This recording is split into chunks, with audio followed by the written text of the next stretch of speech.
দেখতেই পাচ্ছেন আমাদের মনসা মন্দিরে সাপ আর পদ্ম ফুল করার জন্য এই দাদাটাকে নিয়ে এসেছি, ভালোই করে। তো সাপ তৈরি হয়ে গেছে, সাপ তৈরি হয়ে যাওয়ার পর এরপরে যেটা করবে সেটা হচ্ছে রং। কী রঙের সাপ করবে সেটা ও নিজেই ডিসাইড করেছে, তো আমাদের বলেনি। তো নিজেই এখন রং মেশাচ্ছে, বিভিন্ন ধরনের রং মিশিয়ে একটা সাপের কালার আনবে। তো সাপের রং করতে লেগে যাবে আর কিছুক্ষণ পরেই। তো আপনাদের দেখাবো আমি, যেটা হচ্ছে মায়ের যে ঘট বসানোর জায়গাটা একটা খুব সুন্দর পদ্ম ফুল করে দিয়েছে।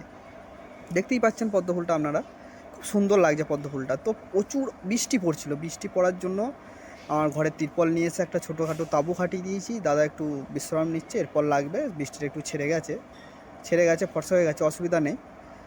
তো এবার হ্যাঁ, লেগে পড়েছে। প্রথমেই লাগছে পদ্ম ফুল রং করতে। পদ্ম ফুলটা রং করছে, দেখেছো কত সুন্দর, খুব সুন্দর। আগে লাস্টে দেখে নেবেন, ছবি আছে।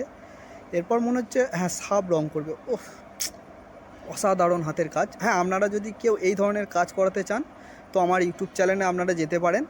তো আমার ইউটিউব চ্যানেলের নাম হচ্ছে বংস্টার অরবিন্দু। এই নামে সার্চ করলেই আপনারা পেয়ে যাবেন, বংস্টার অরবিন্দু ইউটিউব চ্যানেল পেয়ে যাবে। তো আমার এই ইউটিউব চ্যানেলে যোগাযোগ করলেই আমি মিস্ত্রির যোগাযোগ খবর সব দিয়ে দেবো। আর দেখুন কত সুন্দর ছবি, খুব অসাধারণ হাতের